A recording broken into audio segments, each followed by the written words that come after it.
And I was watching one of your videos a couple years ago, and I remembered it in jail. Because perhaps I'm wrong, you can correct me, but I don't think you regret any of the bad things that happened to you. Not at all. Because it makes you who you are. Yeah, not at all. So when people say, Andrew, what are you going to do if they lock you up for 10 years in Rahova, the worst jail in Europe? I'm going to say, well, that's going to be a story. That's going to be fun.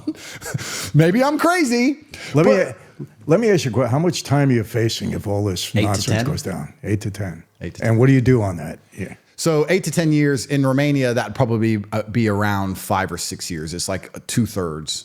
And Rahova jail is the worst jail in Europe. So Heard that. Yeah. It's overpopulated. And Romanian jail is interesting because I wouldn't actually say it's as violent as a Western jail. Perhaps I'm wrong, but you see the Western jails is very race segregated, and there's drugs and there's violence. State jails, yeah. State jails. But Romania doesn't have that because everyone's Romanian.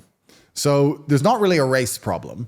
And they don't really have a problem with foreigners in general. And they know me and my brother inside out. So they know exactly who we are. And we're accepted as one of them. So that's not a problem. The problem with Romanian jail is two things. Is that one, there's a lot of mental illness because they don't have a segregation between mental illness and crime in the poorer countries. The poorer a country is, the closer it is to your weird jail. They don't have time to deal with the other side of it all. It's very expensive and it's very complicated. It's just jail. It's just jail. Yeah.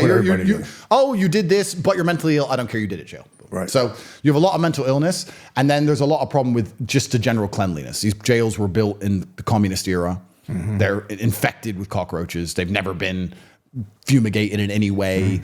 There's insects. There's bed bugs. It's filthy. This is the big problem with it, was the filth. If it wasn't so filthy, it wouldn't be so bad. But this was what bothered me the most, is finding cockroaches in your food and this kind of thing. But then if I had to choose, would I choose a more violent scenario to avoid the filth? I don't know. If you get stabbed, you're going to wish you didn't. I mean, I slept pretty good in there. People knew who I was, and people had a degree of respect. Were you segregated most of the time? Your own cell? Or? At the beginning, it was me and my brother. We were in separate cells with other people, but then eventually they put us in together because they tapped our cells, so they put us in together to try